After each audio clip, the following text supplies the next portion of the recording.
Night. Heavy rain fell across the battlefield. Ahead stood nearly 39,000 Russian soldiers behind rivers, marshes, earthworks, and artillery. Most commanders would have searched for another crossing. Charles XII chose to attack. In darkness, Swedish infantry stepped silently into the freezing water. Muskets held above their heads. The mud pulled at their boots. Ahead lay one of the strongest Russian positions yet seen in the war. And before the sun rose, the Karelians would attack. But to understand how the Swedish army reached Holowczyn, we must go back to the moment they left Saxony. By the autumn of 1707, Charles XII stood at the height of his power. Denmark had been forced out of the war. Augustus the Strong had been defeated and stripped of the Polish crown. Two of Sweden's three enemies had been brought to their knees. Only one remained: Peter the Great. Unlike his former allies, the Tsar understood the danger he faced. As the Swedish army prepared to march east, Peter attempted something unexpected: peace. The Tsar offered to return nearly all Russian conquests in the Baltic provinces. He was even prepared to pay compensation. Only one condition remained: Russia would keep St. Petersburg, the city Peter had founded in 1703, his window to the west. For Peter, it was the minimum price for peace. For Charles XII, it was unacceptable.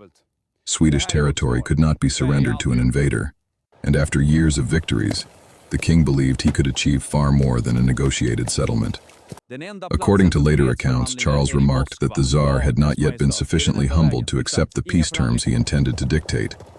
The offer was rejected. The road to war remained open.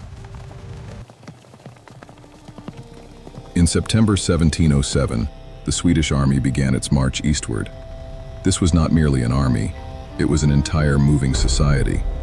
Roughly 35,000 fighting men marched under Swedish colors, but behind them followed thousands more. Wives, children, servants, craftsmen, merchants, teamsters. When the enormous baggage train is included, more than 40,000 people moved together toward the Russian frontier. Life was harsh. Days began with prayer before long marches across mud, forests, and poor roads. At night, camps had to be built, fires lit, and horses cared for. Most regiments were recruited from the same regions of Sweden and Finland, creating a powerful sense of loyalty and brotherhood.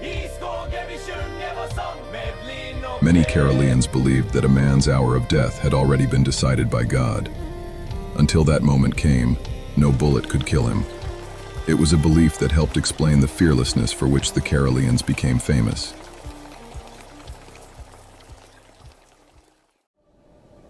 The first great surprise of the campaign came in January 1708. Peter expected the Swedes to remain relatively inactive during the harsh winter. Charles had other plans. The army waited until the Vistula River froze solid. Then, on New Year's Day, the march resumed. More than 40,000 people crossed the river on ice.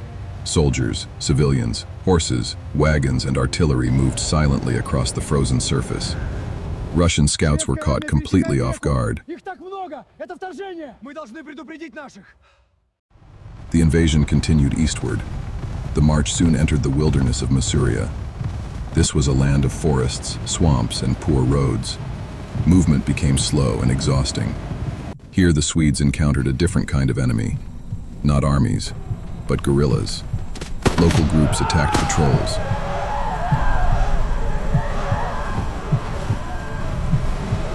Roads were blocked with felled trees.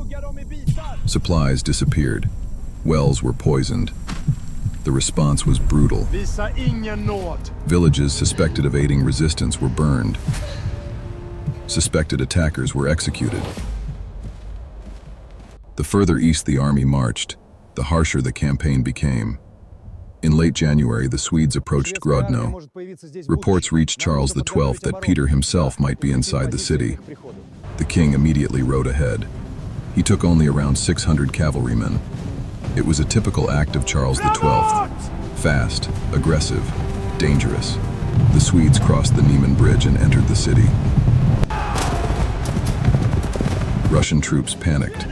Believing the entire Swedish army was close behind, they abandoned Grodno and fled. Only later did they discover the truth.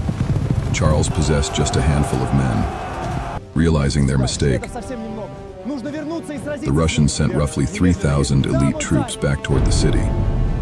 What followed was a chaotic night battle. Street fighting erupted in the darkness. For several tense hours, the king and his small force risked being overwhelmed. Only the arrival of Swedish reinforcements saved the situation.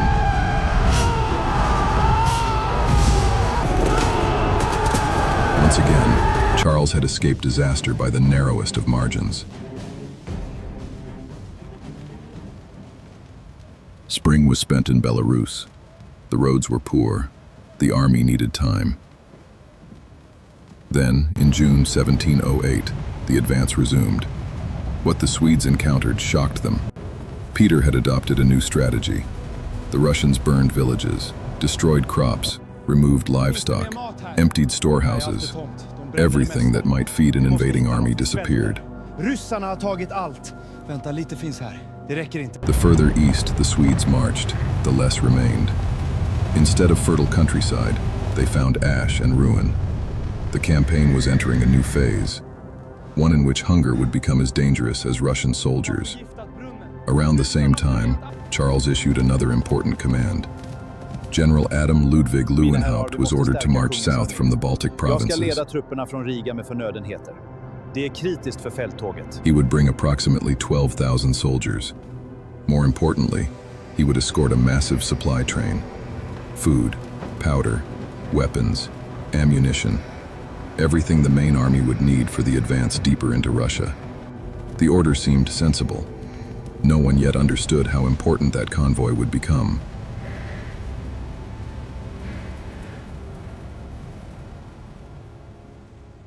By summer, the opposing commanders had settled on very different approaches. Peter wanted time. Every mile the Swedes advanced stretched their supply lines. Every burned village weakened them further. Vi har knappt mat kvar. Vi måste ransonera. Det räcker inte länge. Annars svälter vi. Charles wanted battle, a decisive victory, one crushing blow that would open the road to Moscow. The collision between those two visions would soon occur near a small place called Holowczyn. The Russian army had established a powerful defensive position near the Vabich River. Strong earthworks protected the front. The ground was soaked from heavy rain. Marshes covered large sections of the battlefield. Around 39,000 Russian soldiers stood ready. Charles had roughly 12,500 men available for the attack. On paper, the odds looked impossible. But the Russians had made a mistake. Their defensive line stretched too far. Between two major camps lay a swampy, wooded area. The Russians considered it impassable. Charles XII disagreed. Vi ska korsa floden i natt, rakt in i träsket och överraska ryssarna på deras flank. During the night of July 4th, heavy rain fell across the battlefield. The king prepared his attack. Part of the Swedish cavalry was left visible elsewhere to distract Russian attention. Meanwhile, the real assault force moved toward the weak point. At around 2:30 in the morning, Swedish artillery opened fire. The battle had begun.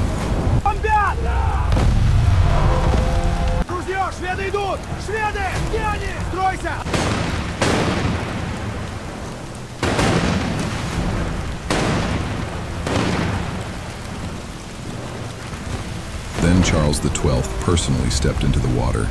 Behind him followed the guards, then more infantry, then more. The men advanced silently through darkness, rain, mud, and waist-deep water. Powder had to remain dry. Formation had to be maintained. The slightest confusion could mean disaster. Yet somehow the Karelians kept moving.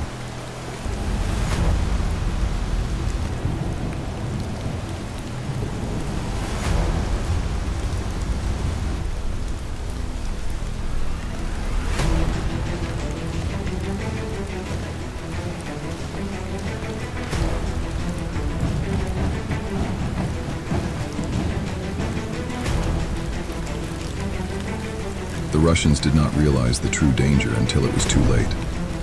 Swedish infantry emerged directly inside the weakest section of the defense.